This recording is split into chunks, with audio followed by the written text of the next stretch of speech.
Welcome, ladies and gentlemen, to the History and Mystery channel. I'm Jozef Kankler and I want you to like and subscribe. Now that you've done that, we want to dive into Arthur Seyss Inquart, now known as the Führer of the Netherlands. Arthur Seyss Inquart was born on July 22, 1892 in Stannern, Austria. His early life was marked by ambition and an intense nationalist sentiment, which would later become the foundation for his allegiance to the Nazi regime. After World War I, as Austria struggled with economic instability and political unrest, Seyss Inquart became increasingly involved in nationalist movements. His legal background and charisma quickly accelerated him into the ranks of the Austrian Nazi Party. In 1938, when Austria was claimed by Nazi Germany, Seyss Inquart was appointed as the governor for the newly acquired territory. His rise to the ranks of the Nazi hierarchy showcased his loyalty to Adolf Hitler and his willingness to employ ruthless measures to maintain order. Seyss Inquart's administrative wisdom caught the attention of key figures in the Nazi regime, including Heinrich Himmler, who recognized his potential as a leader in occupied territories. When Germany invaded the Netherlands in May 1940, Seyss Inquart was chosen to serve as the governor. With the country under Nazi control, he quickly established himself as a key figure in the implementation of Hitler's policies.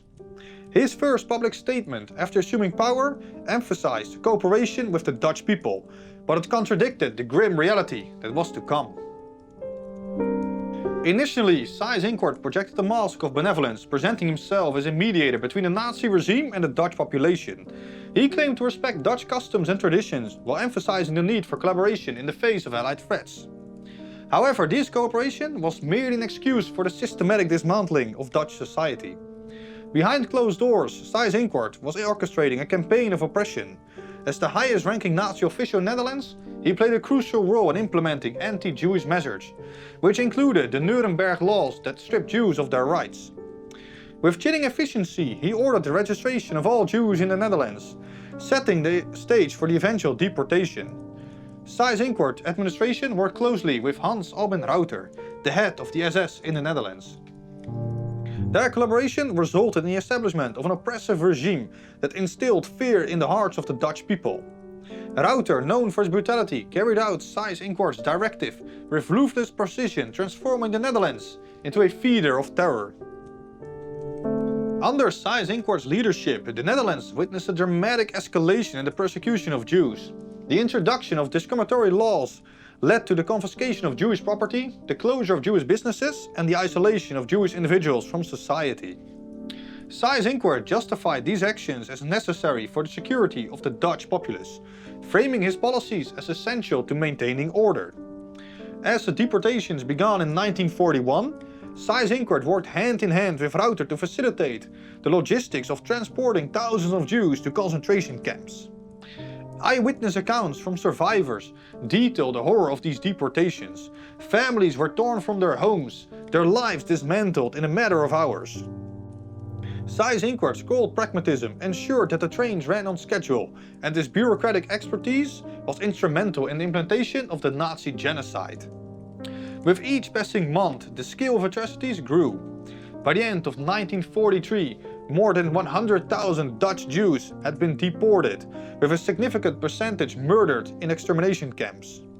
Seyss Inquart's complicity in these crimes was evident in the statistics, but he remained detached, viewing the suffering of the Dutch people as a necessary sacrifice for the Nazi cause. As the Allies began to advance in late 1944, Seyss Inquart's regime became increasingly desperate. To maintain control, he intensified reprisals against the Dutch population. Resistance activities were met with brutal crackdowns, hostages were executed, and entire families were deported as collective punishment. This campaign of terror resulted in the murder of thousands, as Seyss Inquart sought to infuse fear and suppress any form of opposition. Seyss Inquart's policies were marked by a chilling ruthlessness.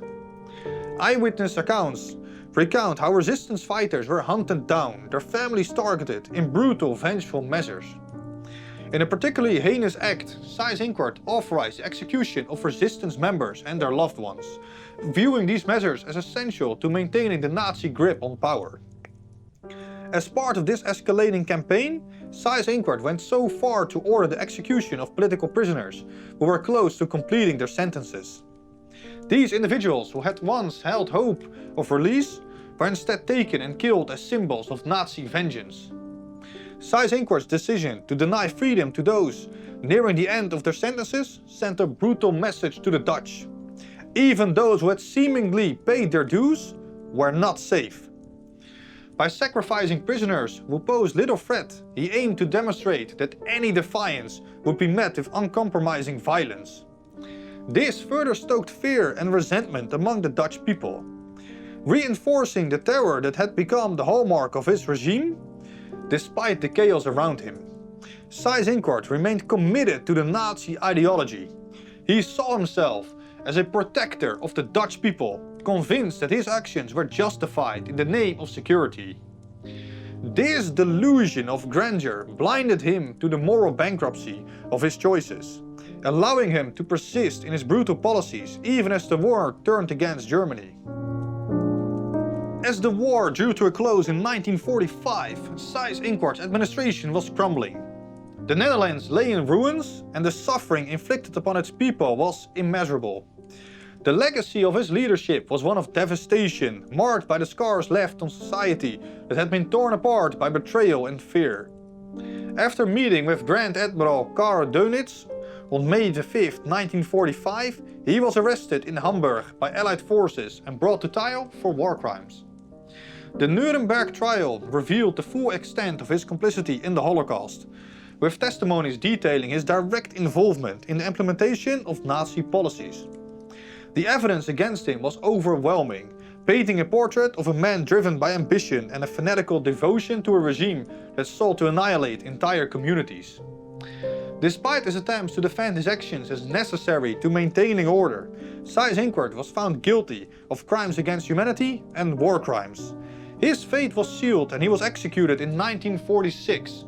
The world bore witness to the consequence of his actions, a somber reminder of the depths of human cruelty. The aftermath of Seyss Inquart's rule left deep scars on the Dutch psyche. The trauma endured by the Jewish community and the broader population echoed through generations. Memorials and museums were established to remember the victims of the Holocaust, serving as a testament to the atrocities committed under Seyss Inquart's leadership. Hans Albin Rauter too would face the consequences of his actions. He was captured by Allied forces, tried for war crimes and executed in 1949.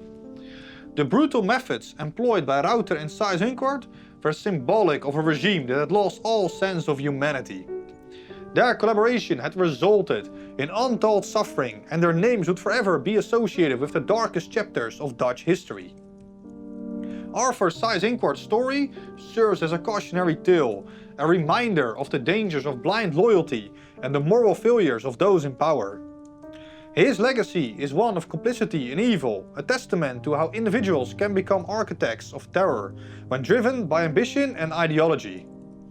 The atrocities committed during this tenure as governor of the Netherlands stand as a stark reminder of the depths to which humanity can sink.